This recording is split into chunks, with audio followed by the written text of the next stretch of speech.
Theorem 6.1.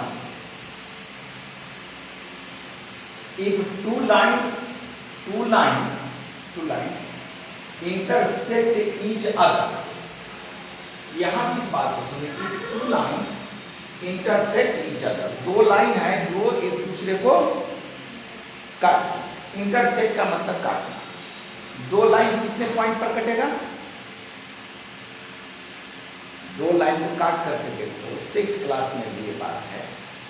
Two lines one and only one point, एक और केवल एक पॉइंट पर कटेगा, ठीक है। हाँ, तो यहां से यहां का पहले फिगर बना लेते हैं। देखो, ये लेफ्ट साइड में फिगर बनाए, ये लाइन्स, ये दो लाइन है। लाइन है क्या? नहीं, लाइन तो अभी नहीं, तो इंटरसेक्ट तो कर रहा है। हम तुमसे पूछ रहे हैं क्या ये दो लाइन्स हैं, टू लाइन्स हैं? कैसे? नहीं, लाइन इंटरसेक्ट नहीं, बात ऐसी। लाइन्स को कैसे लिखा जाता है? सोचो, लाइन्स को तीर ऐसे मारेंगे दोनों तरफ, ठीक है, और एक पॉइंट यहाँ और एक पॉइंट यहाँ।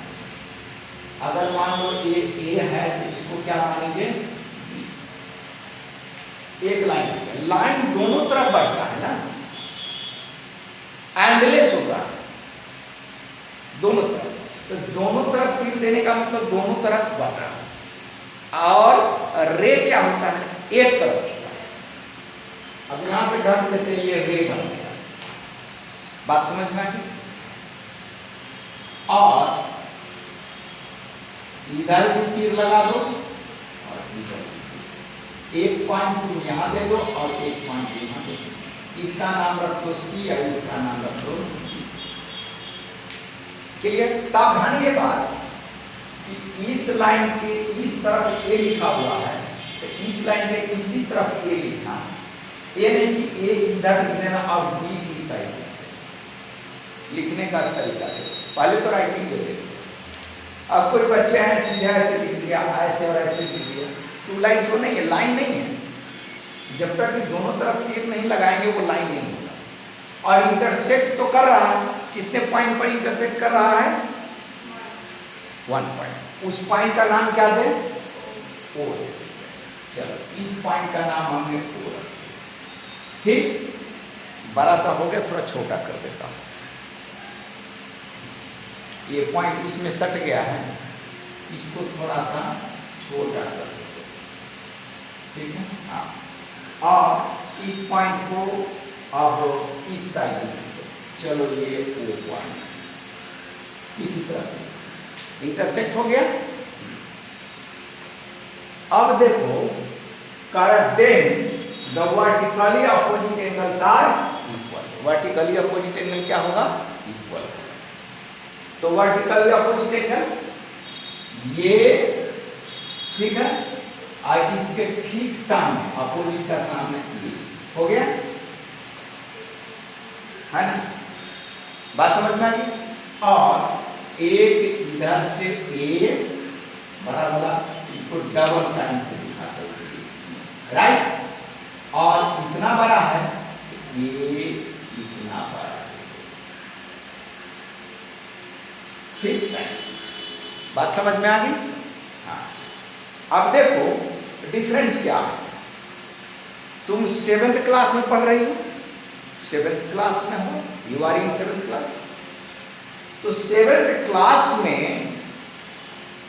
जो तुम 9th क्लास का थ्योरम पढ़ रहे हो, ये 9th क्लास का, और तुम 7th क्लास का थ्योरम पढ़, तुम 7th क्लास में हो। तो डिफरेंस क्या है? बात को गहराई से इधर देखो, उधर नहीं, इधर देखो। 7th क्लास में ये प्रूफ नहीं है, सिर्फ वर्टिकली अपोजिट एंगल का डेफिनेशन है और लिख दिया है कि वर्टिकली अपोजिट एंगल क्या होता है, इक्वल होता है। इसका प्रूफ 9th क्लास, लेकिन रिलेटेड है तो 7th के बच्चे को 9th का सिलेबस पढ़ना चाहिए और 9th का पर्टिकुलर जो साइंस होता है फिजिक्स केमिस्ट्री बायो वह 11th से मिलता है, तो वहाँ से हमें पढ़ना चाहिए। तो इसलिए मैं तुम्हें पढ़ा रहा हूँ। देखो कैसे, सबसे पहले सॉल्यूशन लिखेंगे। क्या लिखेंगे? सॉल्यूशन। और सॉल्यूशन में पहला पॉइंट होगा गिवन। क्या होगा? ये बात 7th क्लास के बच्चे को नहीं पता होता है, लेकिन जो एडवांस पढ़ता है या जो एडवांस टीचर है जो पढ़ाते हैं उसको जानकारी। देखो, if two lines intersect each other, यहां से यहां तक की बात दी गई। क्या है? ईच अदर, ये दी गई। सपोज दैट, ऐसे समझो, तुम्हें हम कहेंगे कि दुकान पर जाओ और पेन खरीद करके लाना। दुकान पर जाओ और पेन खरीद करके लाना, तो ये तो भाई खरीदने वाली बात है, लेकिन खरीदने के लिए हम पैसा तो देंगे ना। तो हम तुम्हें 10 रुपया देंगे, 10 रुपीज हम तुम्हें देंगे। क्लियर? तो हमने जो दिया वो गिवन हो गया, और जो तुम खरीद कर लाई वो क्या होगा? प्रूफ करने वाला। राइट? तो प्रूफ करने वाला जो है उससे पहले गिवन दे दिया गया है कि भाई मैं आपको 2 लाइन्स देंगे। क्या देंगे? 2 लाइन। 2 लाइन है, सपोज दैट कि 2 मार्कर्स है, ये 2 लाइन है, यू हैव 2 लाइन। ठीक है, 2 मार्कर है, यू हैव 2 लाइन। अब इसमें यह है कि 2 लाइन को काटना है। हम कह रहे हैं कि काटना है, सिर्फ 2 लाइन देना नहीं है, सिर्फ देना नहीं है। हम तुमको 10 रुपीज दिए तो देना ही सिर्फ नहीं है, बल्कि उसमें कंडीशन है कि तुम्हें दुकान पर जाना है। तो 2 लाइन्स दिया हुआ है, और वो दिया हुआ का कंडीशन है कि एक दूसरे को इंटरसेक्ट करे, यानी काटे, तब ना वर्टिकली अपोजिट एंगल बनेगा। हाँ, तो गिवन में इसी बात को ओपन करके लिखना है। क्या करना है? ओपन में तो लिखेंगे AB and CD are 2 lines. ठीक है? ठीक, विच है ना, विच इंटरसेक्ट एट पॉइंट लिख लो यहाँ, intersect at a point O, जो क्या करता है? एक दूसरे को पॉइंट के ऊपर काटता है। ये हमारा क्या हो गया? गिवन। क्या हो गया? ये दिया। अब इसके बाद, देन के बाद से जो लाइन है ये है you have to prove. You have to prove, ये प्रूफ करना है तो उसको लिखेंगे क्या? To prove, PROVE। बात समझो, एक टू प्रूफ। तो टू प्रूफ में पहली बात एंगल AOC। पहले देख लो तो लिखना, पहले देख लो। एंगल AOC किसके बराबर होगा? BOD के बराबर हमें प्रूफ करना एंगल BOD। राइट? क्लियर? हाँ। और सेकेंड यहां लिख देता हूं। सेकेंड ये है AOD, angle AOD equal to angle BOC, angle BOC। ये हमें प्रूफ करना है। 2 बार भाई, इसमें 4 एंगल्स है, 4 एंगल्स है, तो ये इसके बराबर, ये इसके बराबर प्रूफ करना है। अब हम देंगे प्रूफ। क्या लिखेंगे? प्रूफ। तब लिखेंगे सिंस। कहीं से शुरू करो, वे हमें तरीका आना चाहिए, कहीं से शुरू करेंगे। ये पर थोड़ा दिमाग लगाना। क्या है? इसको ढंग ओडी को ढक दो, ढक दिए तो क्या बन गया, ओसी रे जो है एबी पर खड़ी है। हाँ, तो ओडी को हम अभी दिमाग में बात को ना रखें, तो देखो सिंस रे ओसी stands on line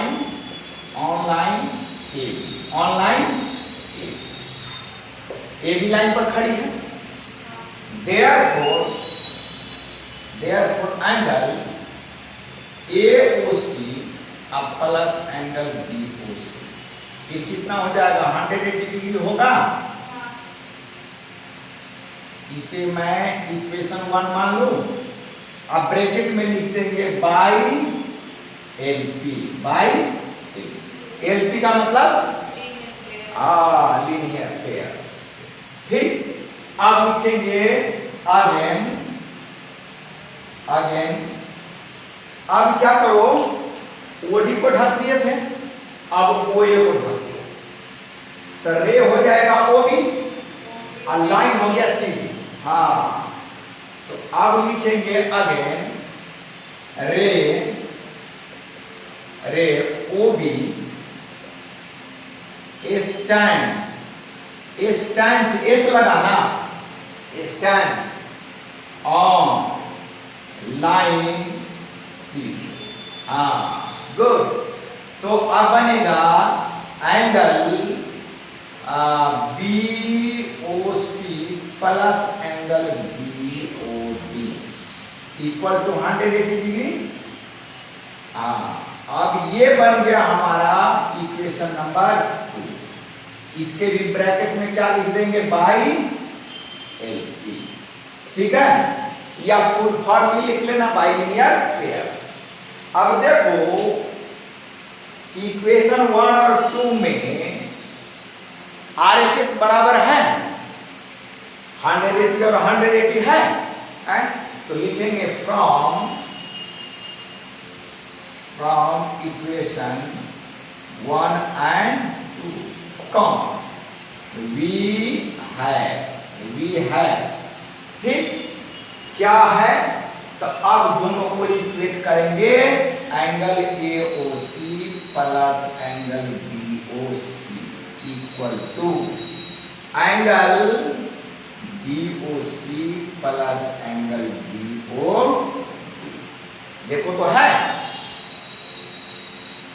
ये इसके बराबर ये लिख देंगे, वो 180 नहीं लिखेंगे। अच्छा, अब ये प्लस करेंगे तब ना 360 होगा, प्लस नहीं कर रहे हैं, RHS में 180 डिग्री है दोनों को, तो ये भी दोनों बराबर होगा, LHS भी बराबर होगा। अब BOC या BOC दोनों में, तो इसको इधर ले जाएंगे तो माइनस होगा, इस BOC को उधर ले जाएंगे तो माइनस, तो BOC माइनस BOC 0 नहीं होगा, या नहीं तो तुम इसको कट गया है। अब therefore angle AOC equal to angle BOD। देखो तो पार्ट 1 प्रूफ हुआ, पार्ट फर्स्ट प्रूफ, पार्ट ये प्रूफ हो गया।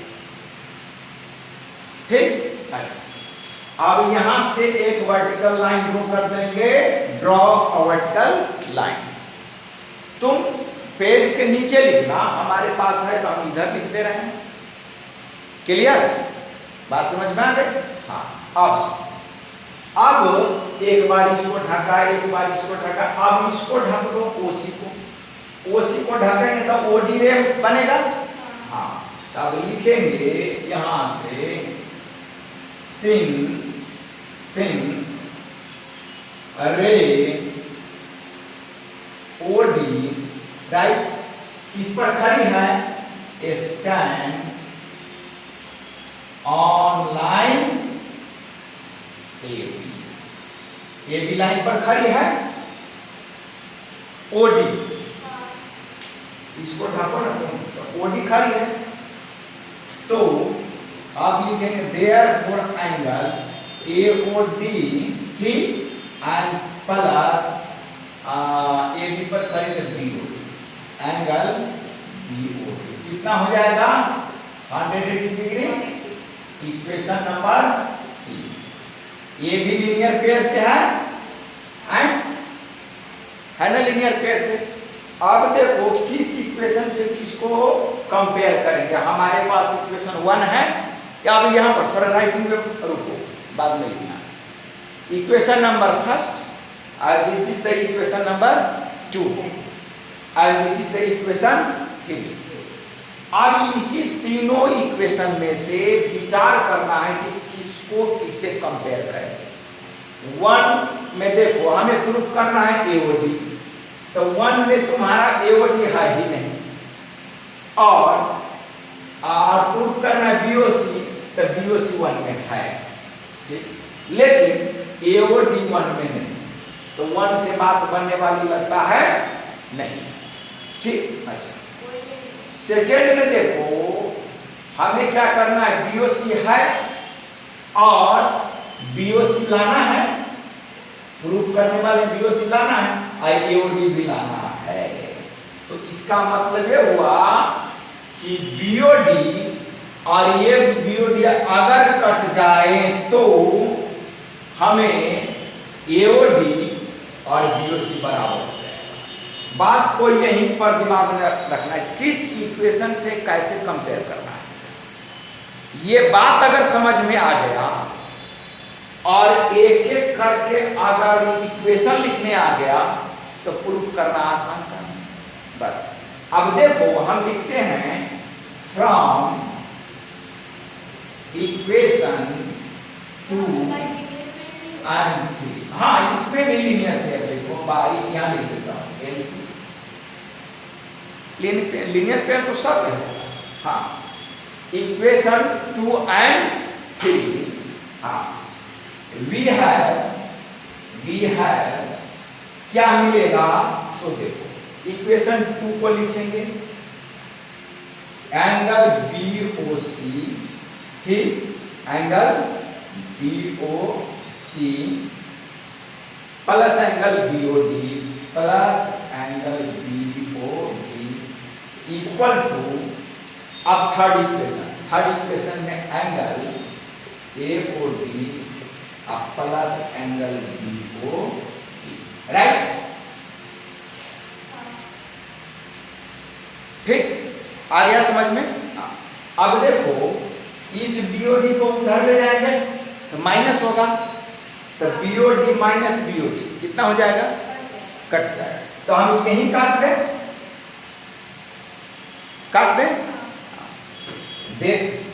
देयरफॉर या hence angle BOC equal to angle AOD।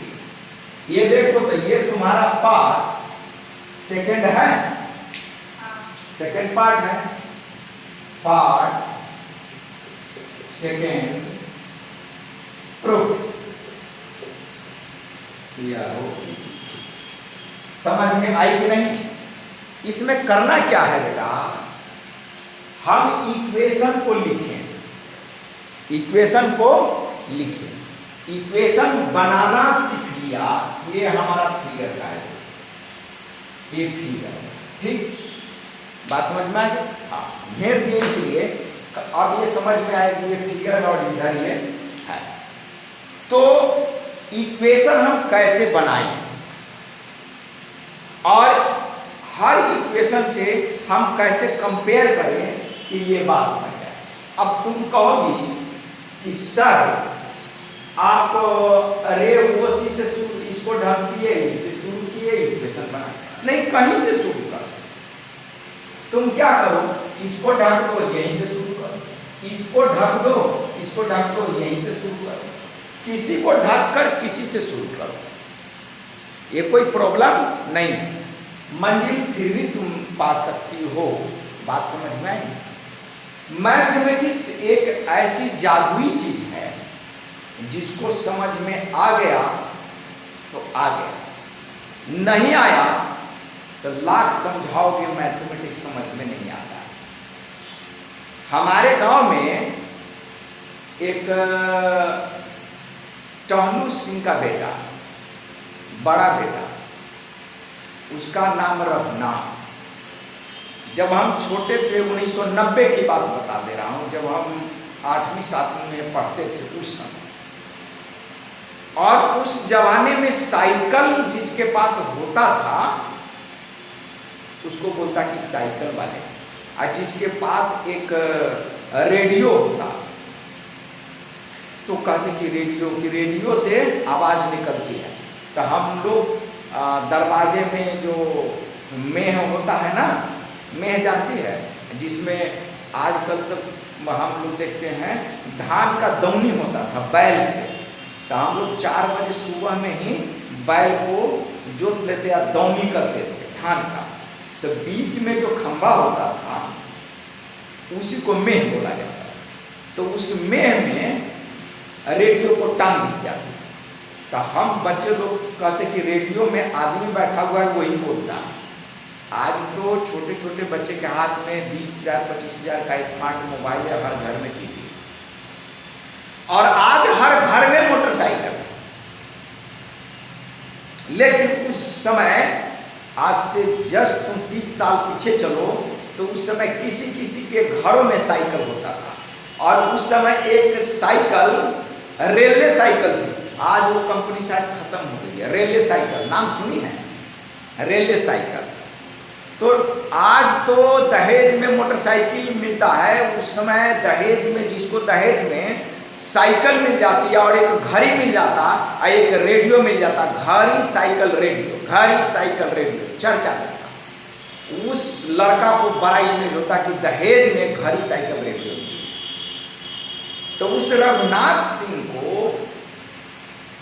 शादी में रेलवे साइकिल मिली। रेलवे साइकिल उस जमाने में था बहुत महत्वपूर्ण चीज।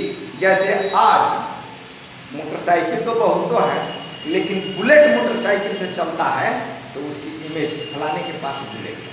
तो रेलवे साइकिल उस समय, तो उसको दहेज में रेलवे साइकिल मिला, और रेलवे साइकिल सीखने के लिए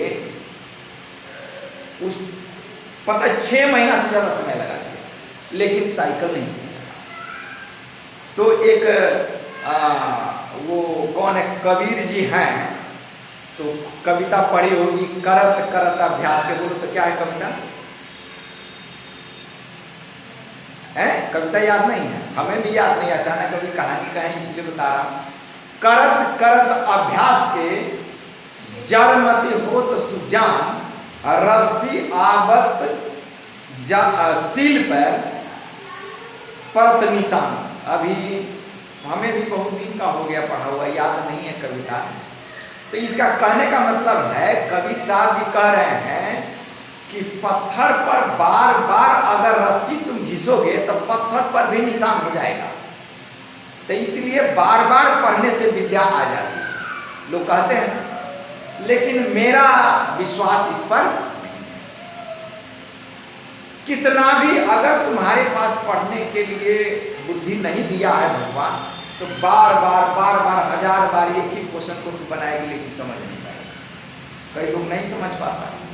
हमारे साथ बहुत सारा बच्चा था, 1000 बार उसका फादर रटा दिया, स्कूल में जाते भूल जाता था। मैथ्स को रटा देता तो भी भूल जाता, जबकि रटने की चीज नहीं।